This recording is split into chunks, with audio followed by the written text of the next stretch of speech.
राम राम।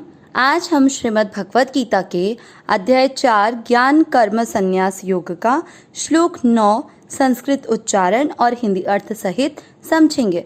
पहला चरण ज के साथ आधा न जन, म में अ मिक्स करेंगे जन्म, क पूरा है क में अ मिक्स करना है, म के ऊपर है आधा र, क के साथ आधा र पढ़ेंगे कर और म में अ मिक्स करेंगे कर्म। च अक्षर पूरा है, च में अ मिक्स करेंगे च में दी आधे व को आप य पूरे के साथ पढ़ेंगे व्य दिव्य। पहला चरण रिपीट जन्म कर्म च में दिव्य। दूसरा चरण देखेंगे में व के ऊपर अनुस्वार आधा म, मेवम यो वे के साथ आधा त वेत, फिर ती वेत्ती, त के साथ आधा त तत्, फिर त आधे को व पूरे के साथ त्व और त पूरा त्वत। त में अ की मात्रा तो विसर्ग को पढ़ेंगे ह तत्त्वतः। दूसरा चरण फिर से मेवम यो वेत्ति तत्त्वतः। पहला और दूसरा चरण साथ में जन्म कर्म च मे दिव्य मेवम यो वेत्ति तत्त्वतः। तीसरा चरण देखेंगे त आधे के साथ यत्य और आधा क भी इसके साथ त्यक, फिर आधे त के साथ वा त्यक्त्वा।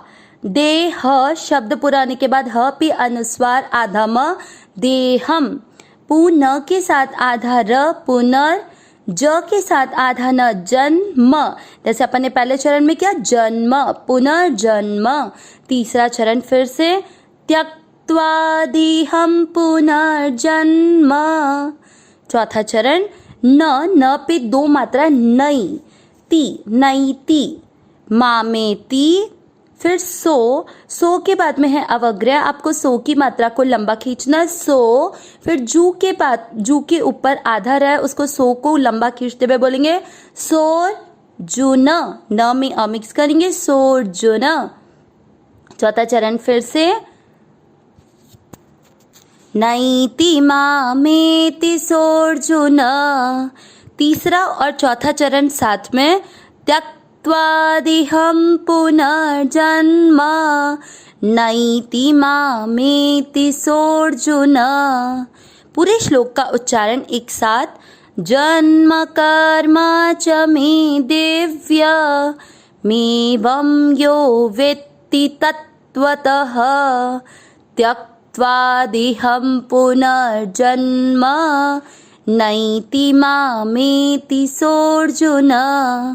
एक बार फिर से जन्म कर्म च मे दिव्य मेवं यो वेत्ति तत्त्वतः त्यक्त्वादिहं पुनर्जन्म नैति मामेति सोर्जुन। श्लोक का अर्थ देखेंगे। इस श्लोक में भगवान अपने जन्म और कर्म दोनों की दिव्यता का वर्णन अर्जुन को कर रहे हैं। किस तरह से जन्म यानी जन्म, कर्म यानी कर्म, च यानी और, मैं यानी मेरे, दिव्य। अब मेवम का जो म है उसको दिव्य के साथ जोड़ेंगे दिव्यम यानी दिव्य, और म पे एक ही मात्रा लगी थी तो एवं। इस प्रकार यो जो वेत्ति जानता है तत्त्वतः यानी तत्व से, तो जो ऐसा जानता है कि मेरे जन्म और कर्म दिव्य हैं, किसे तत्व से इस बात को जान लेता है कि मेरे जन्म और कर्म दिव्य हैं। त्यक्त्वा यानी छोड़कर, देहम इस शरीर को, पुनर्जन्म यानी फिर से जन्म, नैति में दो शब्द न धन इति, न यानी नहीं और नैति में न धन एति होगा, न यानी नहीं, एति यानी प्राप्त होता है, तो नहीं प्राप्त होता है। मामेति तो माम एति यानी मुझे ही प्राप्त होता है। सोर्जुन में स प्लस अर्जुन को, अर्जुन शब्द भगवान अर्जुन को संबोधित करते हुए बोल रहे हैं, और स यानी वह, किसके लिए कि जो ये तत्व से इस बात को जान लेता है कि मेरे जन्म और कर्म दिव्य हैं वह इस शरीर को छोड़कर पुनर्जन्म को प्राप्त नहीं होता, मुझे ही प्राप्त होता है।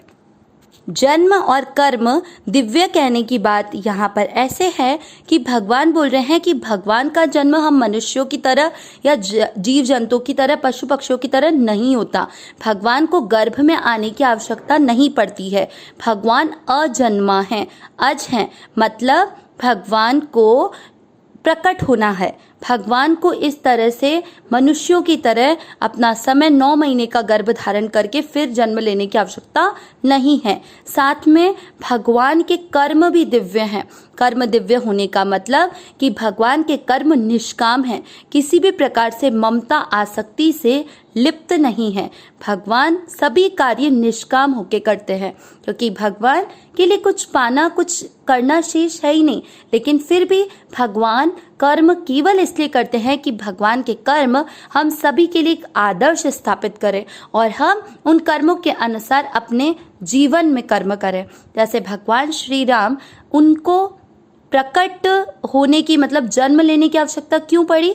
क्योंकि दुष्टों का विनाश करना था और इस धरती पर पुनः धर्म की स्थापना करनी थी, उनके भक्तों की रक्षा करनी थी। लेकिन भगवान श्री राम ने अपने कर्म भी दिव्य किए। कर्म दिव्य करने का मतलब उन्होंने एक पुत्र के रूप में अपने पिता की आज्ञा पालन करके, माता की आज्ञा पालन करके 14 वर्ष वनवास किया। तो इस तरह से उनके कर्म के पीछे उनका ये उद्देश्य नहीं था कि इससे लोग मुझे अच्छा समझेंगे, मुझे मर्यादा पुरुषोत्तम कहेंगे, मुझे पिता का आज्ञाकारी कहेंगे। केवल भगवान ऐसा करके एक आदर्श स्थापित करना चाहते थे और भगवान को उस राक्षस को मारने के लिए भी जन्म लेने की भी आवश्यकता नहीं थी। इस तरह से मनुष्यों का तरह जन्म लेकर भटकने की भी आवश्यकता नहीं थी, क्योंकि भगवान तो सब कुछ कर सकते हैं। ये सृष्टि पूरी भगवान से संचालित होती है, लेकिन भगवान फिर भी यहाँ पर प्रकट होकर हमारे सभी पर एक कृपा बरसाते हैं कि उनके जन्म से, उनकी लीलाओं को पढ़कर हम अपने जीवन को कृतकृत्य कर सकें और साथ में उनके कर्मों को देखकर, उनके निष्काम कर्म को देखकर हम भी उस कर्म योग को अपना सकें। अविनाशी सहज सुख राशि, हे नाथ, हे मेरे नाथ, मैं आपको भूलूं नहीं।